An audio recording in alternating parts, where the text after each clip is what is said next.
오늘은 히브리서 7장입니다. 히브리서 7장 드디어 이제 멜기세덱에 대해서 얘기를 하는 그런 장이 되겠습니다. 우리 7장 1절부터 3절까지 같이 한번 읽도록 하겠습니다. 이 멜기세덱은 살렘 왕이요 지극히 높으신 하나님의 제사장이라. 여러 왕을 쳐서 죽이고 돌아오는 아브라함을 만나 복을 빈 자라. 아브라함이 모든 것의 10분의 1을 그에게 나누어 주니라. 그 이름을 해석하면 먼저는 의의 왕이요 그 다음은 살렘 왕이니 곧 평강의 왕이요 아버지도 없고 어머니도 없고 족보도 없고 시작한 날도 없고 생명의 끝도 없어 하나님의 아들과 닮아서 항상 제사장으로 있느니라. 자, 이제 멜기세덱에 대해서 다시 나오는데 우리 5장 에 보면은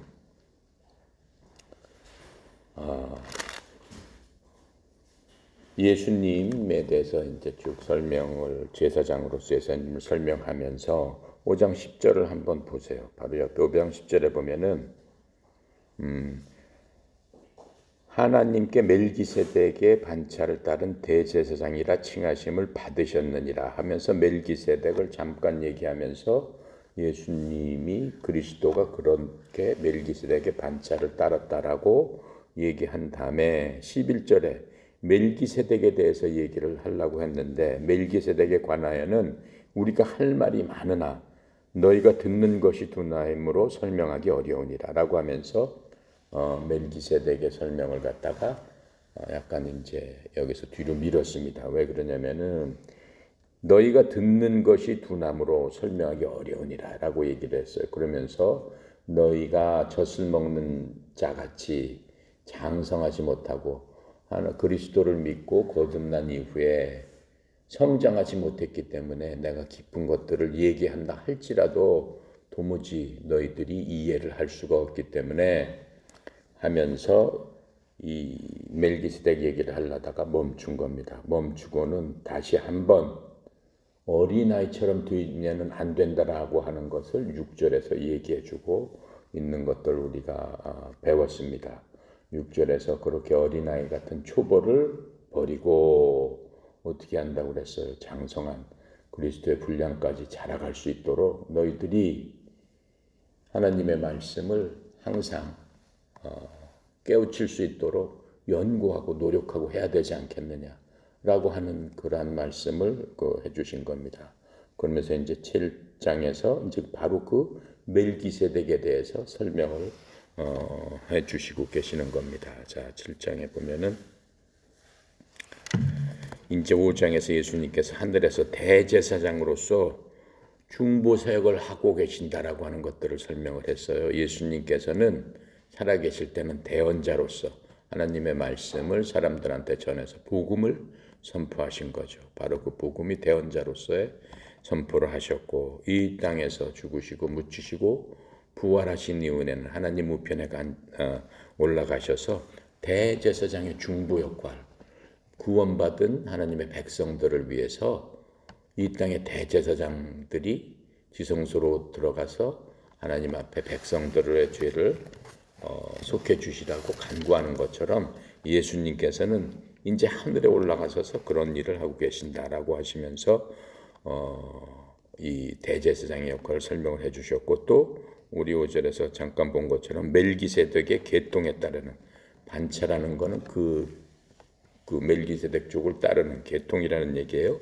따르는 제사장이시다라고 하는 거예요. 그런데 그 히브리 성도들이 이 바울의 말을 도무지 이해할 수 없는 이제 그러한 상황이라서 그 6장에서 초보 원리를 완전히 버리고 장성한 때까지 나가자. 하나님의 말씀이 무엇이다. 하나님께서 주시는 말씀을 갖다 이해할 수 있는 그런 때까지 우리가 성장해야 되지 않겠느냐라고 훈계 말씀을 이제 해 주시는 그런 것들이었습니다. 자, 그러면서 이제 이 멜기세덱을 요약을 하고 하시는 거예요. 1절부터 3절까지는 여기서 이제 7절 1절에 보면 멜기세덱은 살렘 왕이요 지극히 높으신 하나님의 제사장이라 하면서 여러 왕을 쳐서 죽이고 돌아온 아브라함을 만나 복을 빈 바로 그 사람이 멜기세덱이다라고 했는데, 우리가 창세기에서 본 바와처럼 창세기 14장에 그 멜기세덱이 처음으로 나옵니다. 아브라함이 자기 조카 롯하고 헤어지고 롯이 소돔에서 북쪽에 있는 4개 국가가 소돔 왕을 잡아가고 또 그 롯을 끌어가고 해서 침략을 해가지고 모두 끌고 갑니다. 그 얘기를 듣고 어떻게 아브라함이 자기가 기르던 그 군대 300여 명을 데리고 끝까지 쫓아가가지고 그 4개 왕을 쳐 부수고 자기 조카 롯과 소돔을 구해가지고 내려오는 그러한 그 과정 중에 살렘 왕을 만나게 된 거죠. 자, 살렘 왕 멜기세덱을 만난 그런 것들을 보고 그 당시 멜기세덱이 축복을 해줍니다. 아브라함을 축복을 해주고 아브라함은 전리품 중에 10분의 1을 멜기세덱한테 준 그런 것들을 우리가 봤습니다. 지금 그 얘기를 하고 있는 겁니다. 그래서 살렘 왕 하면은 뭐가 생각나죠? 예루살렘. 그러니까는 예루살렘을 얘기하는 겁니다. 당시 살렘의 실질적으로 왕이었다는 겁니다. 상징적인 얘기를 하는 거가 아닙니다. 자, 그래서 지금 이 예루살렘은 결국은 이스라엘의 수도가 됐죠. 수도가 됐지만은 그 예루살렘이 그 이스라엘이 차지하게 된 거는 다윗 왕 때입니다. 다윗이 왕으로 된 다음에 바로 왕으로 등극하자마자 그 예루살렘을 차지하게 됩니다. 거기에서 살던 여부수 족속을 쫓아내고 그 예루살렘을 탈취한 그러한 사건이 있습니다.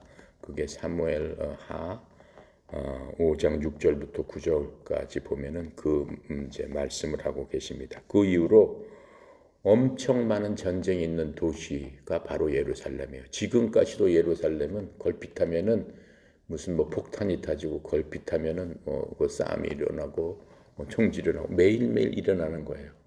근데 살렘은 평강의 왕이라는 그러한 뜻이라고 했잖아요. 근데 전혀 그 말하고는 맞지가 않아요.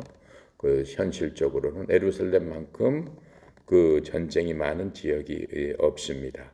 그런데 이건 무엇을 뜻하냐면 결국 주님께서 이제 재림해서 지상 강림해서 어디로 재림하신다고 그랬어요? 바로 예루살렘 그 성전으로 재림하실 적에 이제 정말로 평화의 도시, 이 땅에 진정한 평화의 도시가 될 것임을 지금 시사하고 있는 그러한 얘기입니다. 그래서 잠깐 찾아보면 시편 76편 2절 3절 한번 찾아볼게요.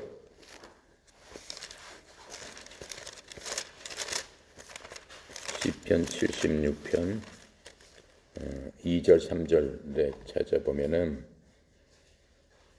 그의 장막은 살렘에 있으며 그의 초소는 시온에 있도다라고 하고 거기에서 그가 화살과 방패와 칼과 전쟁이 없이 하셨도다라고 하면서 앞으로의 얘기를 지금 얘기를 하고 있는 것들을 알 수 있습니다. 자, 그리고 학개 2장 9절 학개 2장 9절에 보면은 또 무슨 얘기가 나오냐면은 이 성전의 나중 영광이 이전 영광보다 크리라 만군의 주의 말이니라 내가 이곳에 평강을 주리니 만군의 주의 말이니라 라고 하면서 이스라엘 그 예루살렘의 그 미래에 대해서 지금 학계에서도 얘기를 하고 있습니다. 자, 그렇게 하고 우리 이제 1장 2절에 보면은 아브라함이 모든 것의 10분의 1을 그에게 나눠주니라. 그 이름을 해석하면 먼저는 의의 왕이요 그 다음은 살렘 왕이 곧 평강의 왕이요라고 얘기를 하고 있어요. 평강의 왕에 대해서 시편 122편 6절에서 또 얘기를 하고 있어요. 시편 122편 6절 볼게요. 122편 6절에 보면은 거기에 심판의 보좌를 두셨으니 곧 다윗의 집의 보좌로다. 5절 6절 예루살렘을 위하여 평안을 구하라. 예루살렘을 사랑하는 자는 형통하리로라. 이렇게 말씀을 하고 계십니다. 자, 그래서 그 예루살렘의 형통을 구하는 평안을 구하는 그 모든 자는 형통하리로라 이렇게 말씀해 주시면서 모든 사람이 주님께서 앞으로 통치하실 그 예루살렘의 평안과 형통을 구하는 사람에게 하나님께서 복을 주시겠다라고 말씀하시는 그 규절을 우리가 직접 볼 수 있습니다. 그래서 예루살렘 하면은 그 도시 예루살렘 하면 그 이름이 평강의 도시라는 뜻이에요. 화평의 도시 이런 의미를 갖고 있는 그러한 것입니다. 그래서 주님 재림에 의해서 정말로 평화의 도시가 된다는 것들을 지금 성경 계속 예표를 해주고 있습니다. 자, 그래서 결국은 이 주님의 지상 강림에 의해서 예루살렘은 진정한 평화의 도시가 된다는 것을 지금 우리가 시편을 보고 찾아보고 찾아보았습니다. 자, 3절 보면은 무슨 얘기가 나오냐면은 아버지도 없고 어머니도 없고 족보도 없고 시작한 날도 없고 지금 멜기세덱이 그렇다는 거죠. 생명의 끝도 없어. 하나님의 아들과 닮아서 항상 제사장으로 있느니라. 이렇게 지금 얘기를 하고 있어요. 이 제사장으로 지금 그 멜기세덱이 있는데 인간의 어떤 족보를 전혀 찾아볼 수 없다라고 하는 거예요. 그렇죠? 자, 그 얘기는 뭐냐면은 메시아 통치 시편 110편을 한번 볼게요.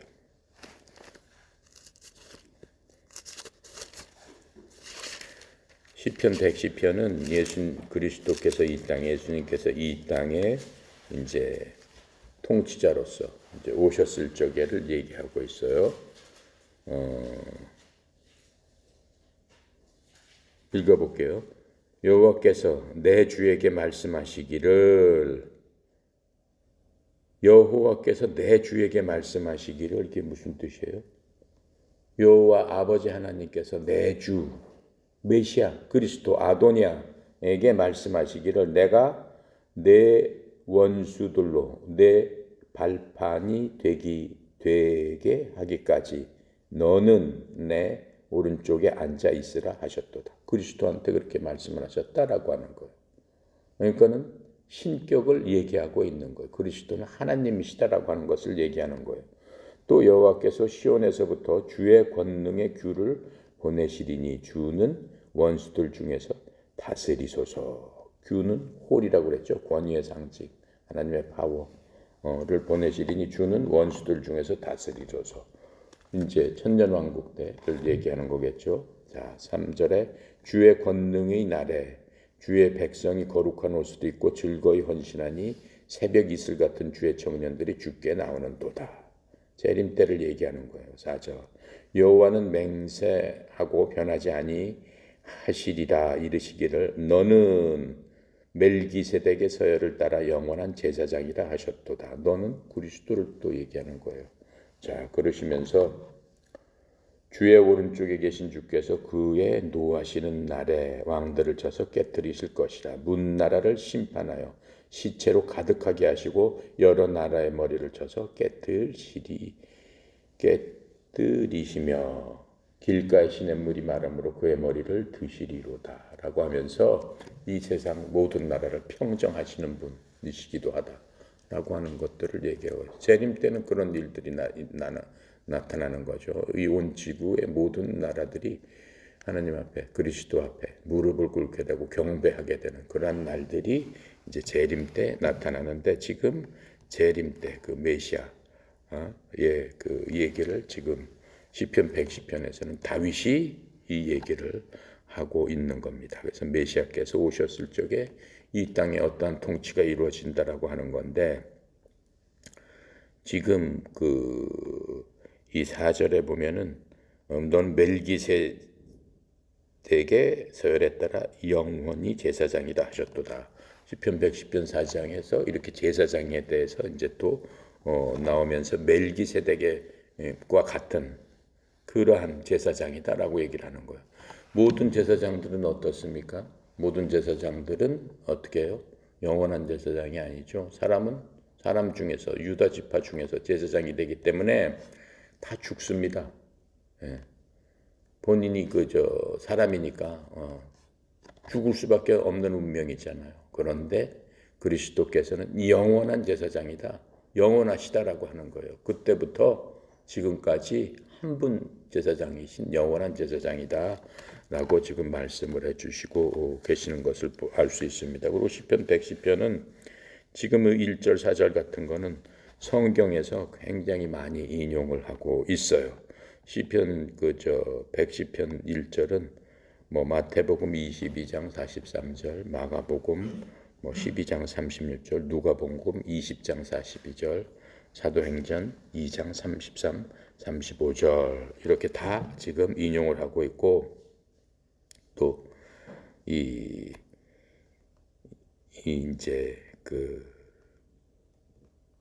다윗의 씨는 제사장이 될 수가 없는 거죠. 율법에 의하면은 다윗은 유다 지파예요. 다윗의 씨에서는 이 제사장 체계에 의하면은 결코 제사장이 될 수가 없어요.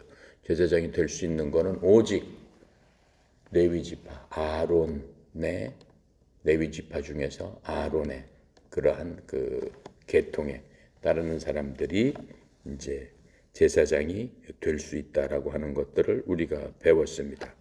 그럼에도 불구하고 지금 어떻다는 거예요? 하나님께서는 멜기세덱의 지파에 따라서 멜기세덱처럼 멜기세덱의 어떤 지파 이런 것들이 없는 거죠. 그리스도는 어디 지파예요? 다윗의 지파에서 나셨다고 그랬잖아요. 마태복음 1장 1절에 보면 아브라함과 다윗의 후손이신, 그렇죠? 그리스도라고 얘기했잖아요. 아브라함과 다윗의 자손 예수 그리스도의 계보라라고 하면서 누가 누구를 낳고 하면서 쭉 지금 나오고 있습니다. 그러니까 이스라엘 사람들은 아브라함을 첫째로 치는 거예요. 그러니까 아브라함 나오고 다윗 이렇게 나오잖아요. 그러면서 그리스도가 그 지파기 때문에 유다 사람인 거죠. 유다 지파로 지금 나오신 분이 그리스도인데 그 분은 영원한 제사장이 됐다라고 하는 거예요. 그러니까는 레위 지파인 그러한 율법의 그 제사장들하고 그리스도하고는 완전히 틀리다라고 하는 거예요. 그러면서 성경에서는 이 인간의 그 레위 지파에 따른 아론의 반차에 따른 그러한 제사장들이 했던 규례하고 예수님께서 대제사장이신 예수님의 규례하고는 전혀 틀리지 않느냐라고 하는 얘기를 덧붙여서 지금 하고 있는 겁니다. 자, 그러면서 11조 얘기도 또 나오고 있죠. 11조를 어떻게 드렸다라고 하는 얘기가 있습니다. 자, 11조에 대해서는 우리가 이미 알듯이 이스라엘은 11조를 성막과 레위 사람들은 성전에 거했어요. 그래서 그 사람들한테 갖다 주고 그 사람들이 궁극적으로는 생활을 할 수 있도록 다른 지파 사람들이 자기의 소출의 10분의 1씩을 가져다가 그 사람들을 먹여 살린 겁니다. 왜냐하면은 레위 지파 사람들한테는 하나님께서 땅이나 이런 것들을 나눠주지 않으셨어요. 그러면서 레위 지파는 너희들은 내 것이다라고 해서 하나님의 일을 하는데 레위 지파들은 전심으로 일을 했기 때문에 자기네들이 벌어먹을 수 있는 그러한 일은 하지 않고 하나님만을 위해서 하는 사람들이니까 그 사람들을 위해서 다른 지파들이 10분의 1씩을 걷어서 주었던 것들을 알 수 있습니다. 자, 그렇게 하고 지금의 이제 11조하고는 개념이 조금은 틀리죠. 그런데 구약을 전체적으로 보면은 11조가 아닙니다. 원래 구약에서는 그걸 전부 다 따지면 국가에서 다 드린 게 11조가 아니고 23%를 드렸어요. 이 성경대로 그 사람들은. 근데 이제 레위 지파들한테 한 것만 따졌을 적에는 그 10%고 제사장들한테 줬던 게, 그리고 신명기 14장 24절부터 27절까지 보면은 10%를 띄어서 어떻게 하라고 그랬냐면은 자기들과 가족들과 거기에 속했는 모든 사람들과 함께 10분의 1은 먹어야 된다라고 했어요. 즐기고 먹어야 된다 해서 또 10%를 띄어야 되는 겁니다. 그렇게 하고 3년 만에 한 번씩 또 10%를 띄어라라고 그랬어요. 그럼 그것을 나누면 뭐예요? 매년 3.3%잖아요. 그건 띄어서 뭐 어떻게 종들 자기네들과 같이 있는 사람들을 위해서 구제하는데 그것들을 써야 됐던 겁니다. 그래서 연 23.3%의 소출을 중에서 23.3%를 냈던 거예요. 그렇게 해서 따로 내서 그것을 사용하도록 그렇게 했습니다. 자, 그래서 지금 이 11조를 통해서 지금의 헌금의 유래가 된 거죠. 그리고 이게 또 예배의 원리가 된 겁니다. 그래서 헌금은 하나님을 섬기는 가장 어떻게 보면은 예배 중에 또 한 형태입니다. 그래서 이 11조에 대해서 이제 원칙적으로 따지면은 우리가 생각하는 그거 이상 거의 뭐 25%까지도 그렇게 드렸다라고 하는 것들을 우리가 알 수 있습니다. 자, 그래서 지금 이 멜기세덱은 실질적으로 사람이었어요. 실질적으로 사람이었어요. 그리고 실제 왕국의 제사장 겸 왕이었다라고 하는 거예요. 살렘 왕이었다라고 지금 말씀하고 계십니다. 그런데 이 멜기세덱과 예수님만이 제사장 겸 왕이었다라고 하는 거예요. 제사장하고 왕하고는 결코 겸할 수 없는 직분입니다. 그렇게 겸하려다가 죽은 왕들이 많이 있습니다. 자, 4절부터 우리 10절까지 한번 읽어보도록 하겠습니다. 4절부터 10절까지. 이 사람이 얼마나 높은가 생각해보라. 조상 아브라함도 노량물 중 10분의 1을 그에게 주었느니라. 레위의 아들들 가운데 제사장의 직분을 받은 자들은 율법을 따라 아브라함의 허리에서 난 자라야 자기의 형제인 백성에게서 10분의 1을 취하라는 명령을 받았으나 레위 족보에 들지 아니한 멜기세덱은 아브라함에게서 10분의 1을 취하고 약속을 받은 그를 위해서 복을 빌었나니 논란의 여지 없이 낮은 자가 높은 자에게 축복을 받느니라. 또 여기는 죽은 자들이 10분의 1을 받으나 저기는 산다고 증거를 얻은 자가 받았느니라. 또한 10분의 1을 받는 레위도 아브라함으로 말미암아 10분의 1을 바쳤다고 할 수 있나니 이는 멜기세덱이 아브라함 만날 때 레위는 이미 자기 조상의 허리에 있었습니다. 자, 그렇게 하면서 지금 여기서 강조하는 얘기는 뭡니까? 멜기세덱은 위대한 사람이다라는 그 얘기를 해주고 있는 거예요. 멜기세덱이 아브라함보다도 더 위대한 사람이다라고 얘기를 하고 있는 거예요. 높은 사람이 낮은 사람한테 축복을 하지 뭐 낮은 사람이 높은 사람한테 축복을 안 하잖아요. 그게 원칙이잖아요. 그러니까는 멜기세덱이 아브라함 오는 길에 만나서 아브라함한테 축복을 해줬고 감사합니다라는 뜻으로 아브라함이 멜기세덱에 10분의 1을 주었잖아요. 그러니까는 그 10분의 1하고 레위 지금 이 이스라엘 만든 10분의 1은 사실은 틀린 거예요. 그래서 어떤 사람들은 아브라함부터 10분의 1의 어떤 그런 근거가 있다라고 하는데 그건 틀린 거예요. 그건 감사함으로 말하면 그냥 멜기세덱의 높음을 갖다가 찬양하면서 아브라함이 준 거죠. 자, 그래서 멜기세덱은 아브라함한테 또 10분의 1을 받은 사람이다라고 하는 거예요. 그러니까 아까 우리가 그리스도 족보를 볼 적에 이스라엘 사람들이 으뜸으로 치는 게 아브라함이잖아요. 아브라함과 다윗의 후손 그리스도의 족보다라고 하면서 쭉 나오잖아요. 그러니까 첫 번째로 치는 그 아브라함보다 더 위대한 사람이다라고 하는 것들을 알 수 있어요. 그러면서 이 레위의 제사장들에 대해서 얘기를 하잖아요. 레위의 제사장들이 아브라함이 멜기세덱을 만났을 적에 레위라는 건 있지도 않았잖아요. 아브라함이 자기 부족의 족장이었어요. 그때는 그리고 아브라함이 이삭을 낳죠. 그다음에 이삭이 야곱을 낳게 되는 거죠. 그리고 야곱의 12자손 중에 레위가 하나 있는 거니까 그 뭐예요? 그 야곱의 할아버지, 고조 할아버지, 중조 할아버지인가 그렇게 되는 거잖아요. 그때 아브라함이 있었는데 허리에 났다는 얘기는 아브라함이 이미 아브라함의 자손으로 레위가 태어날 것이기 때문에 허리 안에 있었다라고 지금 그렇게 표현을 하는 겁니다. 그래서 레위 제사장들은 아브라함의 후손들이었다라고 지금 얘기하는 거죠. 근데 이제 이들은 다른 후손에게서 11조를 받지만 멜기세덱은 어떻다는 거예요? 직접 아브라함에게서 받았지 않냐라는 얘기를 하고 있는 거예요. 직접 니네들이 제일 위대하게 생각하는 아브라함이 직접 멜기세덱한테 줬지 않았느냐. 그렇죠? 그리고 그 위에 자손들은 어떻게? 레위 자손들은 나머지 지파에서 10분의 1씩 걷어서 줬지 않냐. 그렇게 봤을 적에 얼마나 그 제사장 이 제사장하고 비교하면은 훨씬 위대한 제사장이라는 얘기가 아니냐. 이제 이렇게 얘기를 합니다.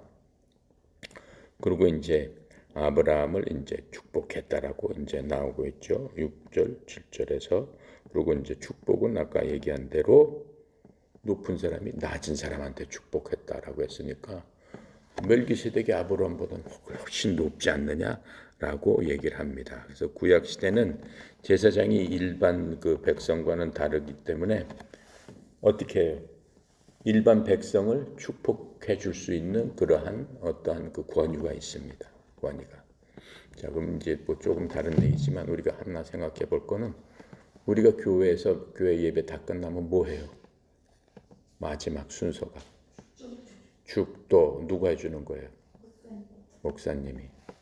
맞는 거예요? 틀리는 거예요? 이렇게 따신다면 높은 사람이 낮은 사람한테 하는 거예요. 목사님이 높아요? 성도들은 낮아요? 아니죠. 그리스도 안에서는 다 같은 제사장이다라고 하는 거예요. 직분만 틀릴 것이다라고 하는 거예요. 그러니까 목사님의 축도는 이 제사장의 축도의 의미는 아닙니다. 그럼 목사님이 축복권이 있다? 그런 거는 없습니다. 우리도 축복권이 있는 거예요. 같은 제사장이 있기 때문에. 그러니까 여러분들도 여러분 자식들한테 손을 얹고 기도를 해주고, 그렇죠?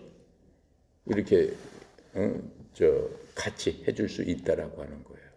왕 같은 왕가의 제사장들이기 때문에. 그렇게 하고 목사님이 축도를 하는 건 그런 의미의 축도가 아니고 우리를 대신해서 뭐 다 같이 할 수는 없으니까 대신해서 목사님께서 하나님 앞에 우리한테 본인을 포함해서 우리한테 복을 주십시오라고 해서 하나님 앞에 간구하는 그런 걸로 생각을 하시면 되는 겁니다. 그래서 지금 이 원리는 이 신약의 원리하고 이 구약의 원리하고는 그렇게 틀리다라고 하는 것들을 알려주시면서 율법 체계가 구약과 신약과는 완전히 달라졌다라고 하는 것들을 이제 한 예를 들어서 우리가 알 수 있습니다. 자, 그러면서 11조를 이제 8절에 보면은 또 여기서 죽을 자들이 10분의 1을 받으니 저기는 산다고 증거를 얻은 자가 받았느니라. 무슨 뜻이에요? 여기서 죽을 자들이 10분의 1을 받으니 레위 계통의 제사장들은 다 죽을 자 아니냐라고 하는 거예요. 다 죽잖아요. 제사장 직분하다가 잘못해서 죽기도 하고 늙어서 죽기도 하고 계속 제사장이 바뀐단 말이에요. 그래도 자기가 제사장직을 하고 사는 동안은 10분의 1을 받았다라고 하는 거예요. 하지만 멜기세덱은 죽질 않는다라고 하는 거예요. 그리스도는 죽질 않는다라고 하는 거예요. 그렇죠? 완전히 틀리지 않느냐라고 하는 얘기를 지금 8절에서 하고 있는 겁니다. 자, 그래서 그 보면은 무슨 9절에서는 뭐예요? 사실 레위도 어때요? 레위족 그 지금 그 제사장 하는 그 레위 지파도 아브라함을 통해 멜기세덱에 11조를 바쳤다라고 하는 거예요. 그래서 왜 그래? 9절에 10분의 1을 받은 레위도 아브라함으로 말미암아 10분의 1을 바쳤다고 할 수 있나니 아브라함이 10분의 1을 바칠 적에 그 후손들도 아브라함의 후손이 되니까 아브라함이 바친 건 곧 그 후손들이 바친 거랑 같은 거 아니냐라고 지금 말씀을 하고 있는 겁니다. 9절은. 자, 그렇게 하고 아브라함의 지금 그 레위 족속들이 아브라함의 이제 후손들이기 때문에 그렇다라고 하는 거죠. 지금 그 의미는 뭐예요? 이것을 다른 의미로 보면 우리는 어디에 있었어요? 어디에 허리에 있었겠어? 우리 조상이 누구예요? 예? 아담이잖아. 우리는 사실 아담이 죄를 질 적에 아담의 허리에 있었다라고 얘기를 할 수가 있는 거예요. 그래서 그 죄성이 우리한테까지도 지금 있다라고 지금 얘기를 할 수가 있는 거예요. 지금 그 의미를 지금 얘기를 하고 있습니다. 자, 11절부터 19절까지 한번 해볼게요. 11절. 레위 계통의 제사 직분으로 말미암아 온전함을 얻을 수 있었으면 백성이 그 아래에서 율법을 받았으니 어찌하여 아론의 반차에 따르지 않고 멜기세덱의 반차를 따르는 다른 한 제사장을 세울 필요가 있느냐? 제사 직분이 바꾸어졌은즉 율법도 반드시 바꾸어지리니 이것은 한 사람도 제단 일을 받들지 않는 다른 지파에 속한 자를 가리켜 말한 것이다. 우리 주께서는 유다로부터 나신 것이 분명하도다. 이 지파에는 모세가 제사장들에 관하여 말한 것이 하나도 없고 멜기세덱과 같은 별다른 한 제사장이 일어나는 것을 보니 더욱 분명하도다. 그는 육신에 속한 한 계명의 법에 따르지 아니하고 오직 불멸의 생명의 능력을 따라 되었으니 증언하기를 너는 영원히 멜기세덱의 반차에 따르는 제사장이라 하였도다. 전에 있던 계명은 연약하고 무익함으로 패하고 율법은 아무것도 온전하게 못할지니라. 이에 더 좋은 소망이 생기니 이것으로 우리가 하나님께 가까이 가느니라 라고 하면서 이제 멜기세덱의 그러한 그 계통에 따른 제사장은 멜기세덱하고 그리스도 두 분밖에 없는 거죠. 이스라엘 제사장 중에 나머지는 전부 레위 족속인 아론의 그 계통에 따른 그 제사장들인데 그 사람들은 죽는 거 아니냐. 그리고 그 사람들은 이미 아브라함 가장 그 이스라엘 사람들이 위대하게 생각하는 아브라함을 통해서 그 제사장들이 이미 더 높은 제사장 멜기세덱에게 11조를 드린 그러한 일이 있지 않느냐. 자, 그렇게 얘기를 하면서 그리스도는 어때요? 유다로부터 나신 그런 분이시다. 그렇죠? 다윗의 후손으로 나셨다고 족보에 나오잖아요. 다윗은 유다 지파란 말이에요. 자, 그렇게 지금 얘기를 하고 있습니다. 그래서 지금 이걸 계속 레위 지파 제사장하고 지금 그 멜기세덱 그리스도하고 지금 비교하는 거는 레위 제사장 체계는 완벽하지 않다라고 하는 거예요. 그건 완전한 게 아니다라고 하는 거예요. 하나님께서 레위 지파를 해서 그 출애굽기에 우리 이미 봤잖아요. 성전을 만들고 지성소를 만들고 그 물들을 다 만들어 가지고 하나님 앞에 나가서 어떠한 식으로 어떠한 의식 어떠한 제사를 드려서 너네 죄를 가릴 수 있도록 해라라고 하는 건데 완벽한 게 아니다라고 하는 거예요. 그러면서 율법을 주셔가지고 그 전에는 율법이 없었잖아요. 모세를 통해서 율법을 시내산에서 주시면서 그 율법을 통해서 이런 건 죄다 저런 건 죄다 이렇게 하면 안 된다 이렇게 하면 안 된다라고 하는 것들을 수백 가지를 줬지.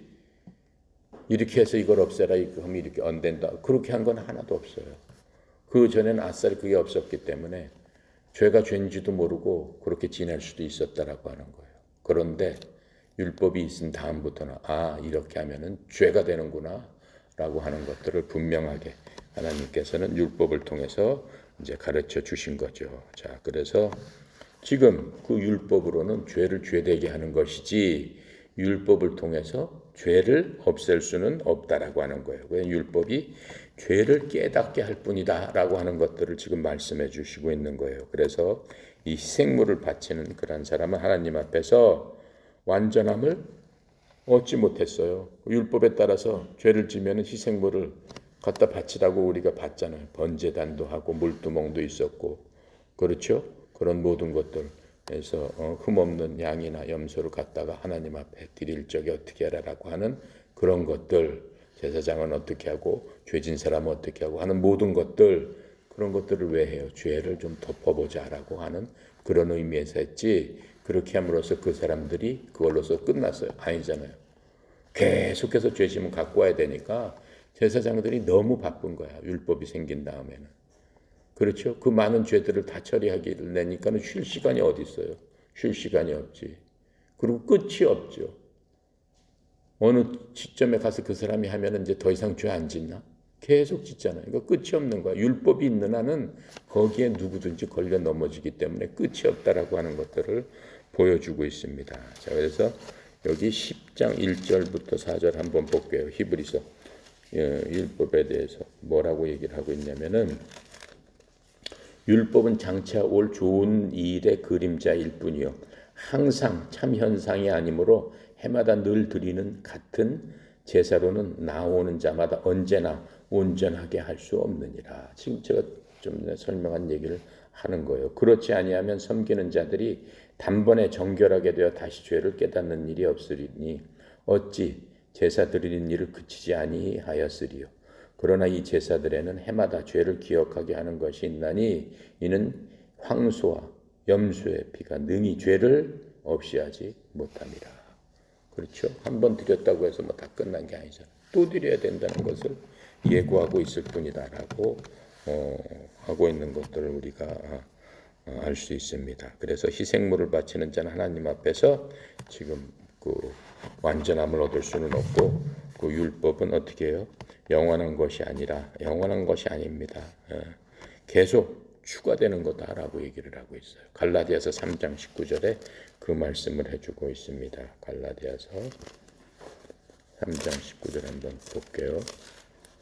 3장 19절에 봤더니 뭐라고 써 있냐면은, 그런즉 율법은 무엇이냐? 범법함으로 더하여진 것이라. 천사를 통하여 한 중보자의 손으로 베푸신 것인데 약속하신 자손이 오시기까지 있을 것이라. 그렇죠? 네. 자, 그렇게 하면서 또 갈라디아 3장 23, 24절도 한번 볼게요. 믿음이 오기 전에 우리는 율법 아래 매인 바 되었고 계시될 믿음의 때까지 갇혔느니라. 이같이 율법이 우리를 그리스도께로 인도하는 초등교사가 되어 우리로 하여금 믿음으로 말미암아 의롭다함을 얻게 하려 함이라. 율법 갖고는 의롭다함을 결코 얻지 못했다라고 지금 얘기를 하고 있어요. 또 갈라디아서 4장 그 옆에 4절 5절에는 뭐라고 써 있냐면, 때가 참에 하나님이 그의 아들을 보내사 여자에서 나게 하시고, 예수님께서 이 땅에 사람으로 태어나셨다라고 하는 거예요. 그리고 뭐라고 써 있어요? 율법 아래 나게 하셨다. 예수님이 태어나신 거는 바로 그 율법, 제사 드리는 그때 나셔서 예수님도 때가 되면 절기를 지키고 부모님하고 같이 그렇게 돌아다녔던 것을 우리가 마태복음이나 복음서에서 알 수 있습니다. 5절에 율법 아래 있는 자들을 속량하시고, 구약 시대에 있는 사람들의 죄를 속량하시고 또 우리로 아들의 명분을 얻게 하려 하심이라. 예수님의 오신 목적이 그렇다라고 하는 거예요. 구약 사람과 신약 사람들을 통틀어서 그 죄를 속량하시기 위해서 예수님께서는 율법 아래 오셨다라고 하는 거예요. 하나님의 그때쯤도 와야 되겠다라고 해서 보내주셨다라고 지금 이렇게 말씀을 하고 있는 것들을 우리가 성경에서 볼 수 있습니다. 그리고 예수님은 레위 지파가 아니라 유다 지파에서 나셨다라고 지금 우리 13절에서 얘기하고 있는 거죠. 그러니까 이걸 보니까는 지파가 레위 지파적이라고 하더라도 분명하다라고 하는 거예요. 자, 분명하게 멜기세덱을 보니 분명하다라고 말씀하고 계십니다. 그리고 그리스도께서 유다 지파에서 나셨으므로 어떻게 모세 율법도 변화해야 되지 않겠냐. 지금 12절에서 그렇게 얘기하고 있잖아요. 1장 12절에서 제사 직분이 바꾸어졌은 즉 율법도 반드시 바꾸어지리니, 옛날 율법대로 하면 안 되지 않냐. 이제 예수님께서 새로운 제사장으로 오셨으니 이제 그렇게 말씀하고 지금 계시는 겁니다. 그래서 율법은 그리스도 안에서 모두 어떻게 됐다고 그랬어요? 성취됐다라고 말씀하셨어요. 예수님 십자가에서 돌아가면서 마지막 예가 다 이루었다, 다 성취되었다. 율법을 완성하셨다. 그리고 그 규례들은 길에서 이미 치워졌다라고 얘기하는 거예요. 예수님 오시면서. 그래서 골로새서 2장 12절부터 17절에는 그 말씀을 하고 계십니다. 그래서 우리는 어때요? 우리는 무슨 성도예요? 예수님 이후에 믿음으로 그리스도 안에 들어간 이 신약 성도들은 율법에서 이미 벗어났다라고 얘기했어요. 갈라디아서 5장 1절부터 6절까지 율법에서 벗어났고 율법에 대해서는 우리는 죽은 자다라고 얘기를 하고 있습니다. 그건 어디서 얘기했어요? 우리 로마서 7장 1절부터 4절도 그렇게 얘기를 하고 있습니다. 자, 그렇다면 어때요? 율법에서 자유는 뭐예요? 이제 벗어났기 때문에 죄를 마음대로 져도 되는 거 아니냐? 그 얘기가 아니에요. 네, 그런 얘기가 아닙니다. 성령님의 인도하심에 따라서 하나님의 뜻을 성취해야 된다라고 얘기를 하고 있어요. 그게 로마서 8장 1절부터 4절까지 얘기입니다. 로마서 8장 1절부터 4절까지 한번 찾아볼게요.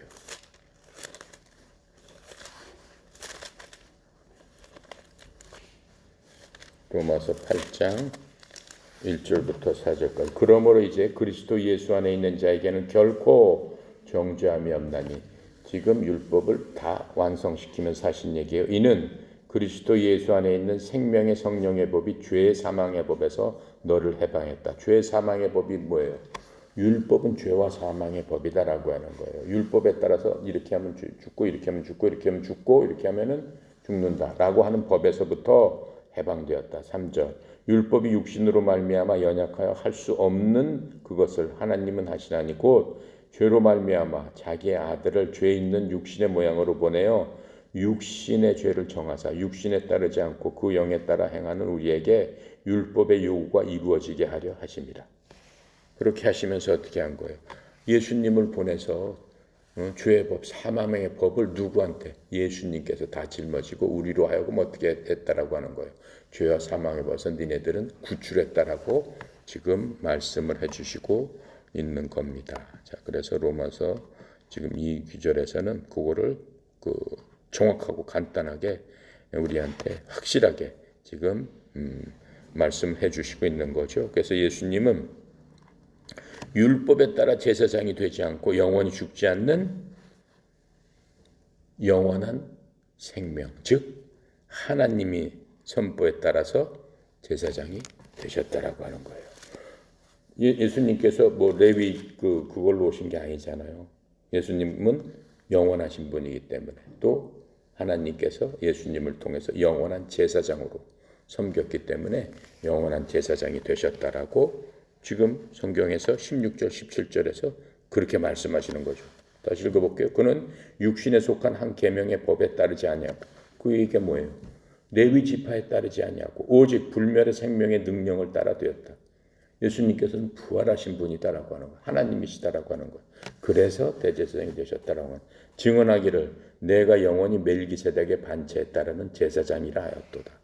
예수님께서 그렇게 되셨다라고 지금 16절 17절에서 그것을 얘기하고 있는 겁니다. 자, 그리고 18절 19절은 무슨 얘기예요? 이 모든 변화는 율법의 연약함과 율법의 무익함 때문에 이렇게 하나님께서 예수님을 보내서 영원한 제사장으로 삼아주셨다라고 하는 거예요.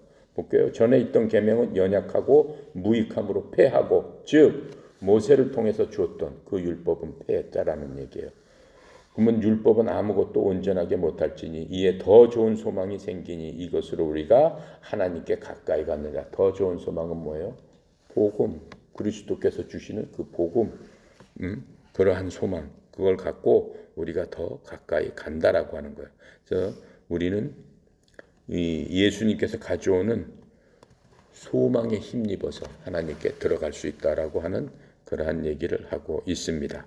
그럼 율법의 일은 뭡니까? 단지 우리를 그리스도께로 이끄는 그러한 통로에 불과하다라고 얘기하고 있어요. 어디서 얘기한 거예요? 갈라디아서 3장 24절에서 얘기하고 있습니다. 갈라디아서 3장 24절.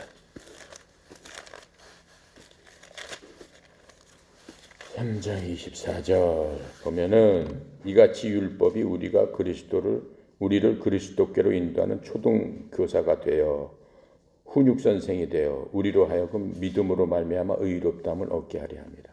율법은 초등학교 선생처럼 우리를 그리스도께로 인도할 수 있도록 해주신다라고 하는 거예요. 자, 그럼 여기서 하나 알아볼 게 있죠. 그럼 율법은 이제 전혀 지킬 필요가 없는 거냐? 예수만 믿으면은 전혀 지킬 필요 없는 거 아니에요. 전혀 지킬 필요가 없는 게 아니에요. 언제 다음 시간에 얘기를 해보겠지만은 율법은 그 세 가지 법이 있어요. 예를 들어서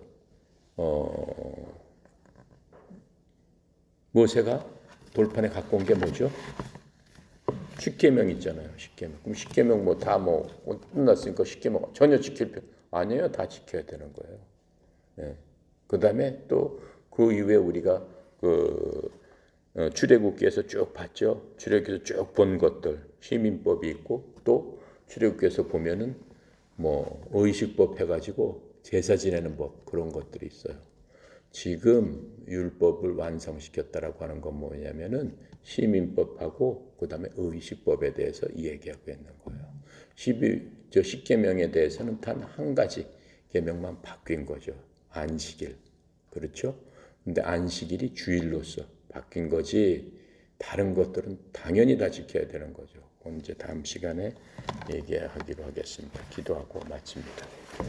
감사하시고 거룩하신 하나님 참으로 은혜 감사합니다. 오늘도 하나님께서 우리 주 예수 그리스도를 이 땅에 보내주시고 또 대언자로서 또 영원한 제사장으로서 우리를 위해서 이 땅에서 돌아가셨을 뿐만 아니라 부활하셔서 하늘에 지금 천국에 우리가 갈 그곳에 우리를 위해서 우리의 갈 곳을 마련해 주실 뿐만 아니라 하나님 우편에 앉아 계시면서 우리를 중보하고 우리를 위해서 기도해 주시고 우리를 격려해 주시는 그 예수님 그리스도의 크신 그 사랑에 힘입어 우리가 하나님의 자녀로서의 삶을 이 땅에서 살 적에 우리가 어떠한 경우를 만나더라도 이제 구원받은 하나님의 백성이 되었사오니 성화의 안식을 누릴 수 있도록 우리를 괴롭히는 육신의 정욕, 안목의 정욕, 인생의 자랑에서 승리하는 주의 백성이 될 수 있도록 주님 도와주시되